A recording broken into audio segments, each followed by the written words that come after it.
You viewers. Some ignorant people. Yeah, you can address that. A lot of ignorant people who say things they don't understand. You can address that if you wish. Well, let's begin what's trending. With reactions trailing the arrest of self-proclaimed Prime Minister of Biafra Republic, Simon Ekpa, who was arrested on Thursday by authorities in Finland. Ekpa was arrested with 4 others on suspicion of inciting crimes with terrorist intent through separatist propaganda on social media. The Finnish authorities say that Ekpa used his platform to advocate for violence in southeastern Nigeria with his online rhetoric, fueling attacks on civilians and government forces, and also financing of terrorist activities with investigations tracing back to August 2021. I'm even by Rufai, Dr. Bati. I wasn't here when you guys spoke with your guest this morning, but allegedly Simon Ekpa has denied being the Prime Minister of the Biafra Republic in court. I believe that he had described himself as an ordinary member of Ekpa, which is quite strange because, Vimba, you know that we have seen Simon Ekpa in a lot of his videos, claiming to be, the Prime Minister of the Biafra Republic. So, I think that he did say in court that, he denied that he is the head. He's just an IPOB member. But let me take some reactions. This has, generated some reactions. This person wrote, Simon Ekpa in court. Prosecuting counsel, you are the Biafran Prime Minister? Simon Ekpa says, no, my lord, I am not. Prosecuting counsel says, what are you then? Simon Ekpa says, I am a content creator. Prosecuting counsel says, do you have any proof? Well, here's proof, Simon Ekpa. Let's play up that video.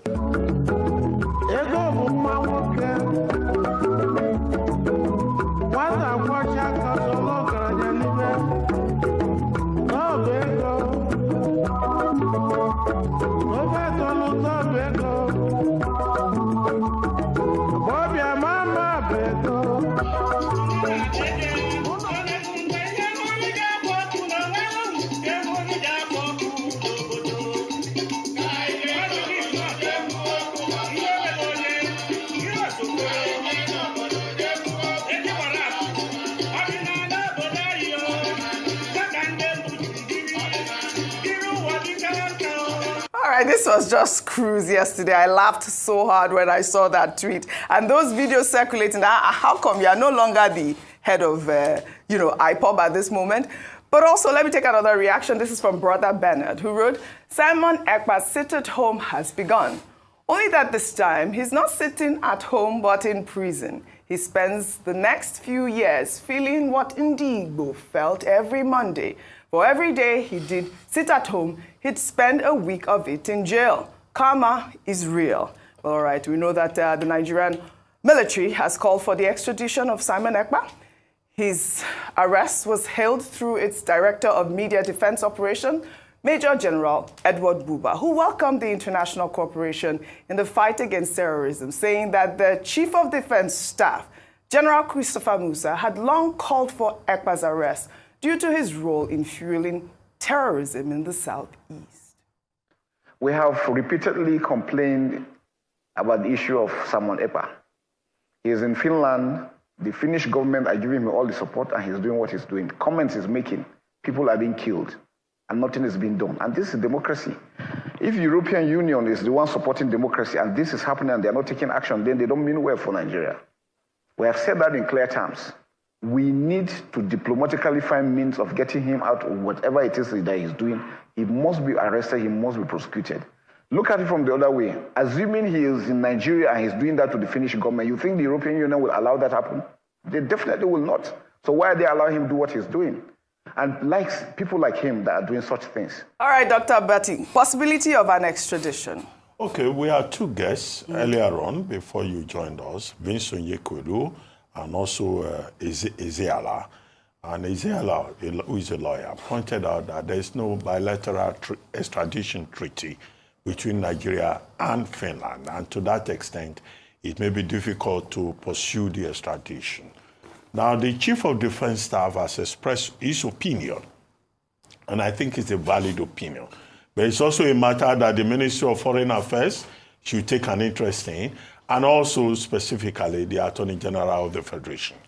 For what reason? For the reason that Nigeria has full rights to defend, protect its sovereignty, and to find every means possible to use diplomatic channels to make sure that somebody does not hide in Finland to destabilize Nigeria. Number two is that the Finland Department of National Investigation said that what they are dealing with is terrorism with an intent to commit crime and also financing of terrorism. Now, that in itself is an international crime, and Finland also has a responsibility to deal with that. Number three is to say to everybody that, look, Simon Ekpa, whatever may have been his offense, must also be subjected to due process.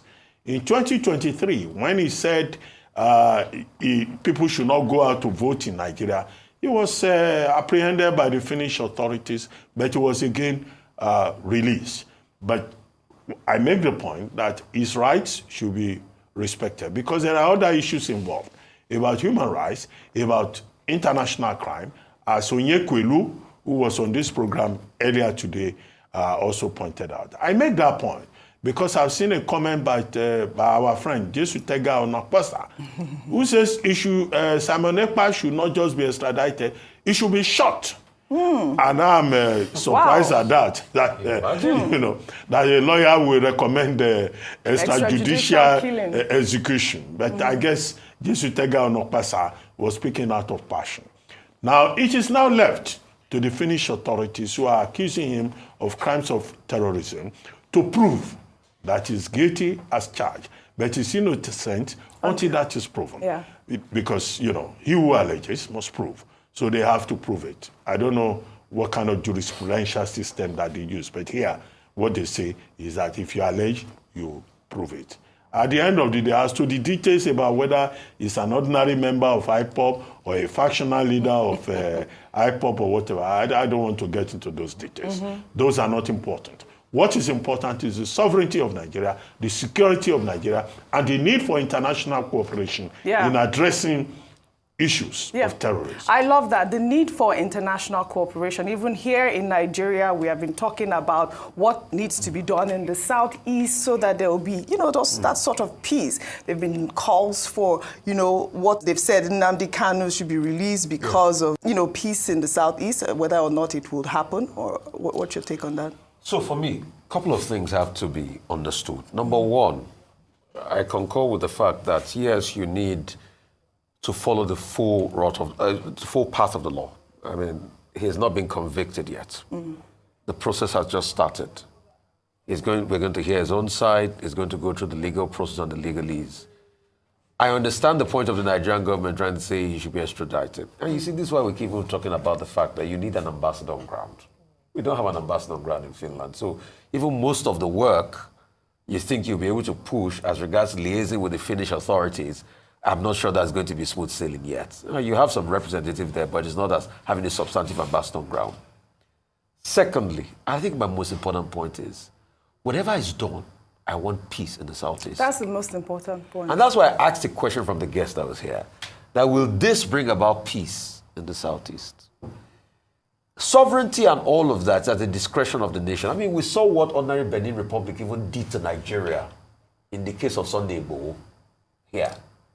So as regards talk about extradition, I think that's a long call. I think they were just celebrating. But the substantive part of the matter is the destruction of life and property. That's the main point. In the Southeast. And is it worth it?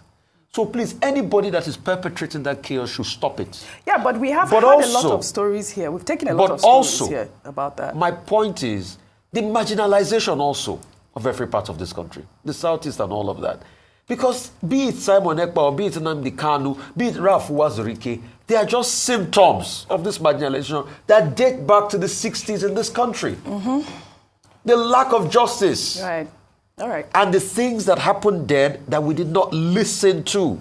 Right. The way politicians divided this country because of their own selfish benefits. Right. And that's what we should move away from. Absolutely. Well, I wanted to just touch more on the issues in the Southeast. Yesterday, Dr. Bati, we took this story, and there was a flurry of reactions about whether or not the Igbo people sell land to outsiders. I don't know if you would like to address that, because there were a lot of, people from the Southeast saying that it is not true. No, I have no further comments on that subject. Okay. I was very clear yesterday. I was very specific.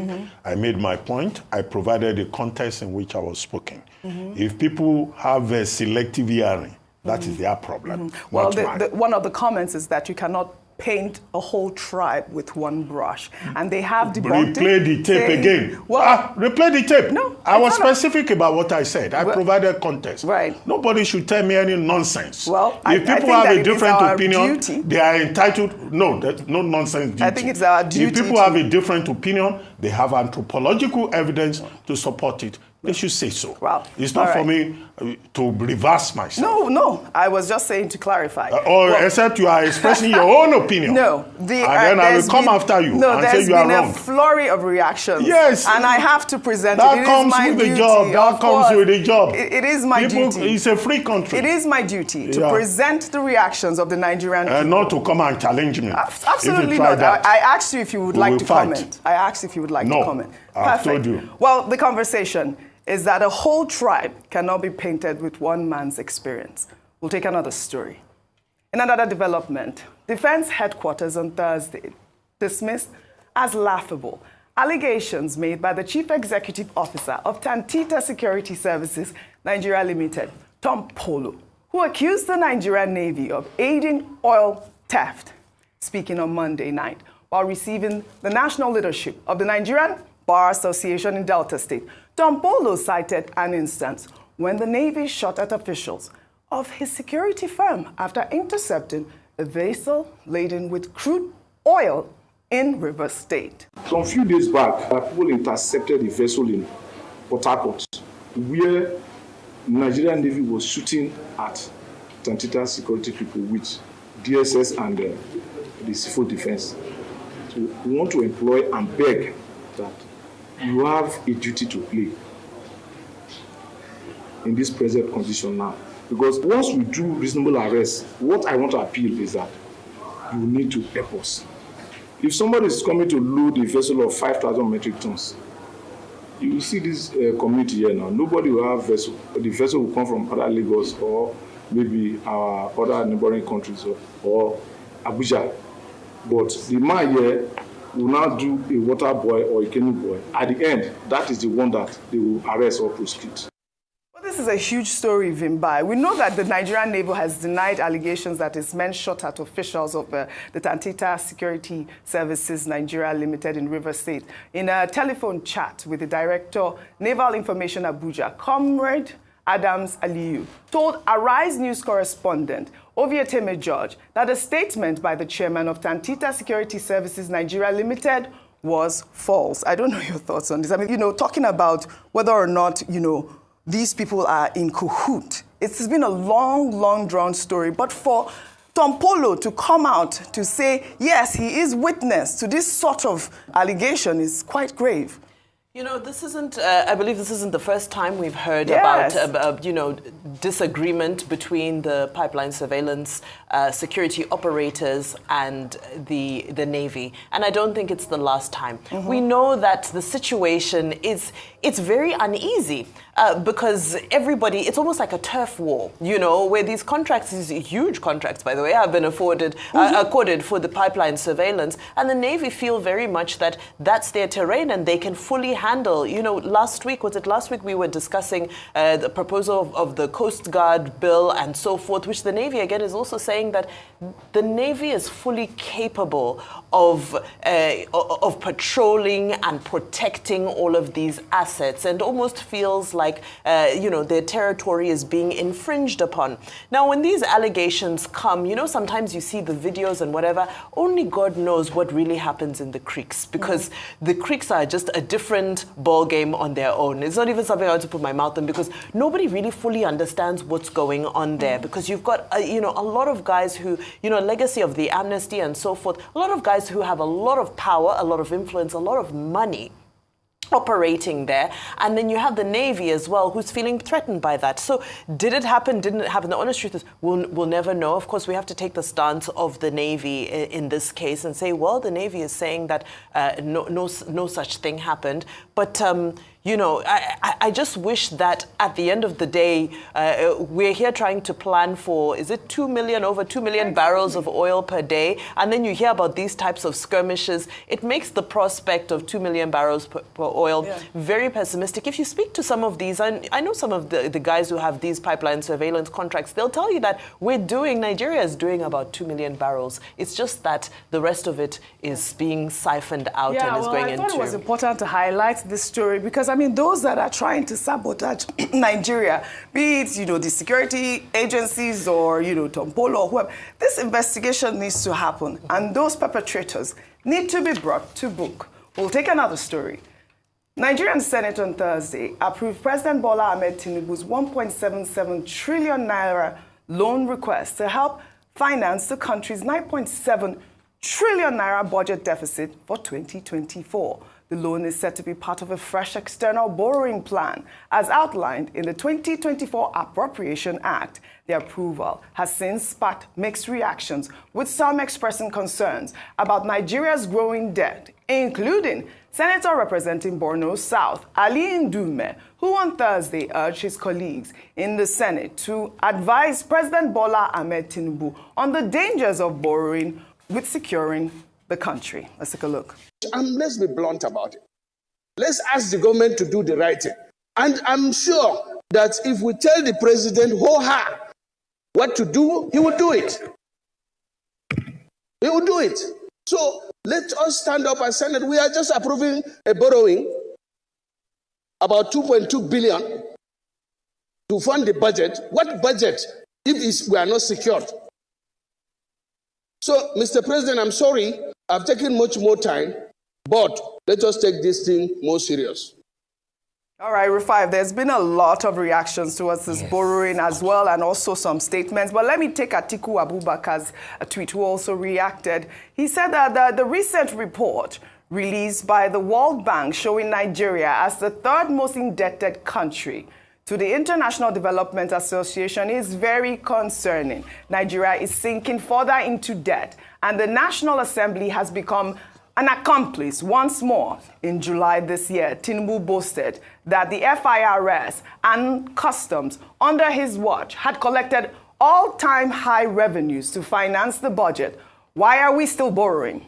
There is something that they are not telling Nigerians, even as they are being crushed by a combination of their failed trial and error policies and loan rackets.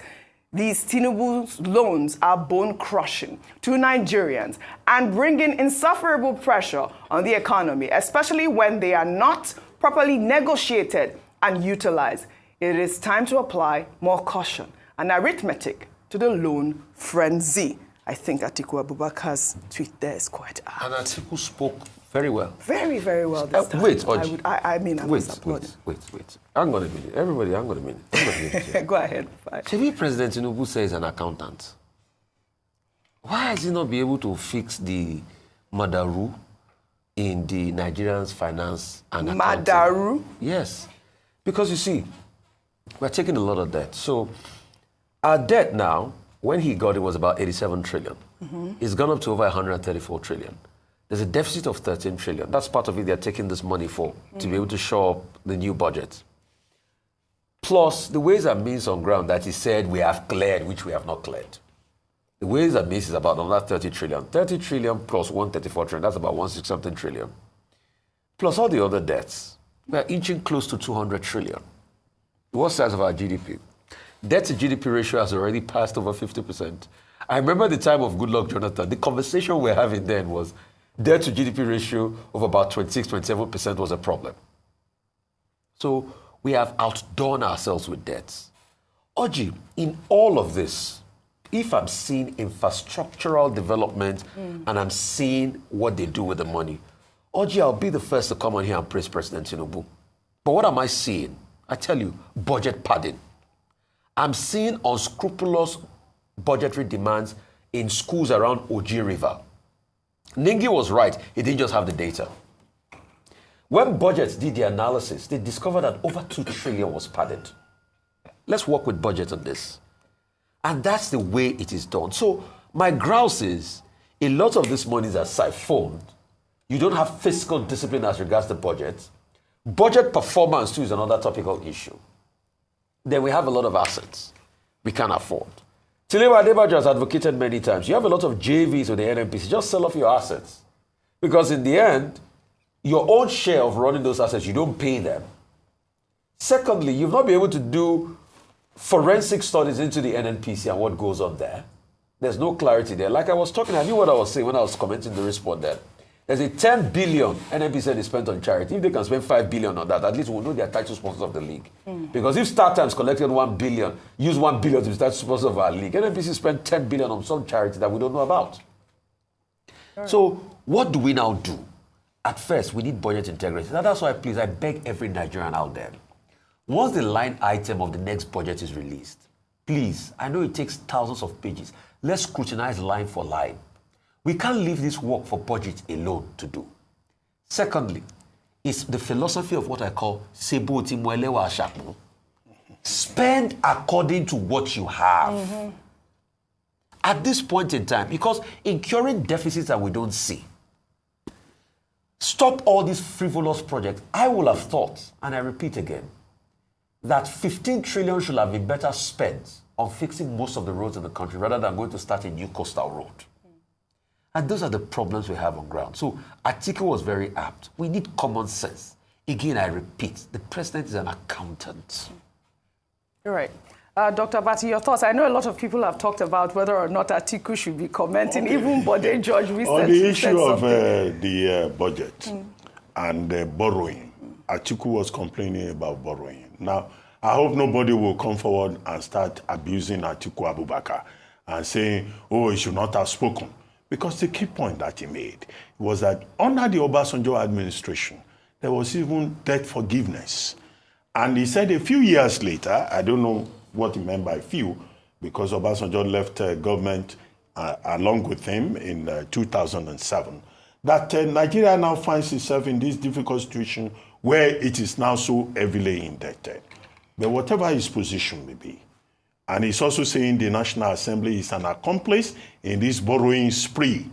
You also recall that Mr. Peter Obi of the Labour Party always says, look, we should focus on production rather than consumption. He says he's not opposed to borrowing, but that the borrowing should be used for productive purposes rather than consumption. So you can't shut up the opposition. Yeah. The opposition will always say something. All right. We're running a presidential system, but I don't think Atiku should be asked to shut up because he has expressed an opinion, because that's the default response from the government. And however, to balance it, Atiku Abubakar may say, don't borrow. National Assembly, you are an accomplice. You are giving us more opportunities to borrow. There are some people, some NGOs, one NGO that is called Center for Equality and Justice, you know, one Theodore, I think that's the name of the guy. He said, in fact, we should borrow more, that the borrowing will boost economic growth, and that the National Assembly should support the president. Right. So 2 views here. Atiku is a citizen, Mr. Theodore is a citizen. What we can say is a point that even if we borrow, if we have the wiggle room to borrow more, it should be for productivity, not consumption. Yeah. I think yesterday you brought that phrase from Mr. Peter Obi. From Peter Obi, that Donyo Okupe was saying that there was no actual document, and Rufai here deflated his tire, bringing out the actual document. But I asked you a question about Bode George. You know that he had made a statement saying that Atiku should not bother contest. I mean, he's a PDP chieftain. He's saying that Atiku will be 81 by the time he contests, that he should just forget about contesting in the 2027 election. Just your quick thought on that comment. A quick comment. The PDP at the moment is facing trials. It's in crisis. The party has been disturbed since it lost the 2015 election. And part of the problem that the party has is finding a way forward. Now, Chief Olabode George is not just a chieftain of the party, he's a founding father of the party. And he's telling Waziri Adamawa that, look, at 81, you don't need to run for position again. Join us in the position of elder statesman of the party. However, the prerogative is that of Waziri Adamawa Atiku Abubakar to decide whether at 81 he still wants to continue to chase something he has been chasing since 1993. It is also for the party to take a decision. But there are many members of the People's Democratic Party that Atiku's ambition is disturbing the party. They say they need young blood. They say they need some other options. But the party needs to put its house in order first. Well said. So Chief Olabode George may well be considered one of the persons offering advice in the party. There are persons who will also say that Chief Olabode George was a member of the G5 and he's a wicked man. Well, maybe he will not agree to that. That he's a wicked supporter on the issues. He will say he's defending principles and that he may be accused of having brought the party to this sorry pass. Politics. Rufai says he's never going to be a politician. Well, let's take another story. Never say never. Never say never. Well, we'll never know. He can't deal with it. He can't deal with it. Don't worry go about and be it. councillor or chairman. Well, all right. We'll take another story. No, I'm already serving my people. He is actually. We'll take another story. Following the endorsement of President Bola Ahmed Tinubu's son, Sheyi Tinubu, by the coalition of the Nigerian youth leaders as the next governor of Lagos State, the Speaker of the Lagos State House of Assembly, Mudashiru Obasa, on Thursday said that he does not lack the experience to contest the governorship race in the state. Obasa made a remark shortly after Governor Babajide Sanwo-Olu presented the state's 2025 budget size of 3 trillion naira. Listen reactions. To the blackmailers who have to embark on the mission to distort and redefine our mission, let me state it unequivocally here. Our intention is to promote our party on the platform of mandate. Also, becoming governor is secondary. It is something that I have not given a serious consideration. Nevertheless, that does not mean I am too young or lack experience to run, whereas those who have been before me are not better off. In addition, it is also important to correct the impression from naysayers who have been insinuating that I made payment to seek for blood relation in Ojo to validate my candidacy to run as governor. Of course, I have never denied the fact that I am Obasa, but rather I have never claimed to be related to Odikoyi, Oniru, or any popular Lagos family, as the case may be. I can indeed never run from the fact that I am related to my Obasa family in Ojo, but I do not need local validity to contest or run. If I officially am contesting, I will do so from Agege. All right, Rufy on fire, please, your comment on this. You see, my grouse is just this.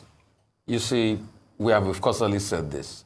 2025 is around the corner. Politicking has started full throttle. But the truth is, he has a right to run for governor. He's been speaker for quite a while now.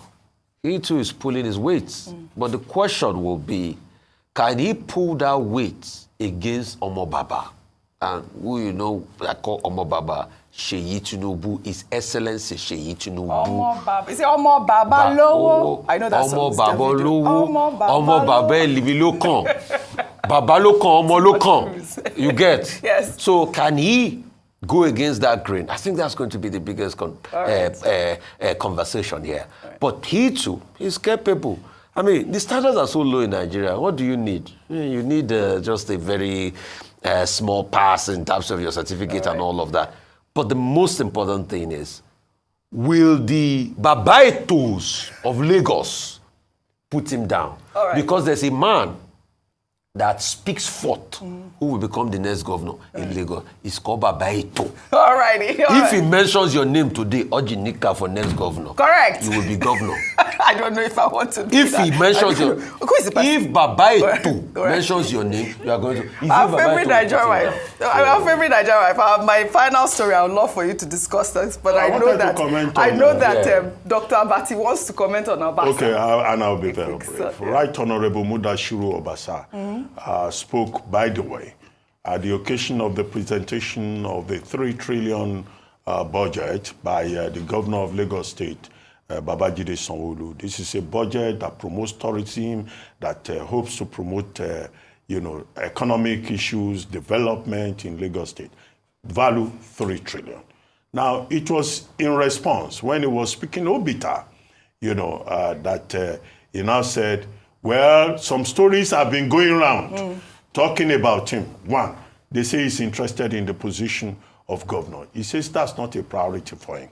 That his priority is to develop their political group, mandate group, and that anybody talking about he doing long truths to become governor are just blackmailers. So to your point, Rufai was saying about, the Omolokan project, I think he had a response for that. All right. 2, he also said that some people have been saying he's trying to associate himself with some famous families, Onikoyi family, that is not true. That he's from Ojo area and he's proud of his own heritage. Right. Finally, he made a point that he's as qualified, even better qualified than some people who have been governor in Lagos. Right. He didn't name those ones. Okay. He didn't name the ones that is better qualified. We'll find out. But those were the points that he made. We'll find out. I want our favorite Nigerian wife to speak. Well said, you both. All right, we'll take our final story in New York at the Sotheby's, where a banana that was duct taped to a wall sold for a whopping $6.2 million at auction on Wednesday. The avant-garde artwork by Italian artist Maurizio Catalan was purchased by Justin Sun, a Chinese cryptocurrency entrepreneur. The sale had attracted 7 bidders and surpassed its guide price of $1 million to $1.5 million. Fair warning now to all of our global bidders at $5,200,000. Here it goes. At the end of the global tour, it's slipping through the auction room at $5,200,000, and I'm going to sell it here. Fair warning, at $5,200,000. Jen, the Catalan is yours. Congratulations. Thank you very much indeed. Paddle number 17. Thank you very much indeed. Congratulations, Jen. Thank you. Vimbai, yes. Guess what? This was so astonishing. What a lucky banana. The banana, what a lucky banana. The banana was reportedly bought for 35 cents. I mean, this is not the first time we are seeing this from this actual artist. Your quick point on it. You know what? There's so many things to be said. However, I just want to say we're spending so much on trying to educate our youth, on trying to build infrastructure and so forth. Who knew that all we had to do was just, go and pick a banana and send it to, is it New York in Sotheby's? And now the guy who bought it said that to complete the full process of art, he's going to eat the banana tomorrow. Yes. So he's just spent $6.2 million on, what's supposed to be a piece of art, but he says that he's just going to take it down and eat it. Would you duct tape from your country if you were to do an art piece like that? Real quick. But not from Zimbabwe. Agbalumo. I think I love Agbalumo, but the spiky cucumber. I don't know what they call it. The prickly cucumber. I think that's all. I hope you guys have a great weekend. Thank you all for your great analysis.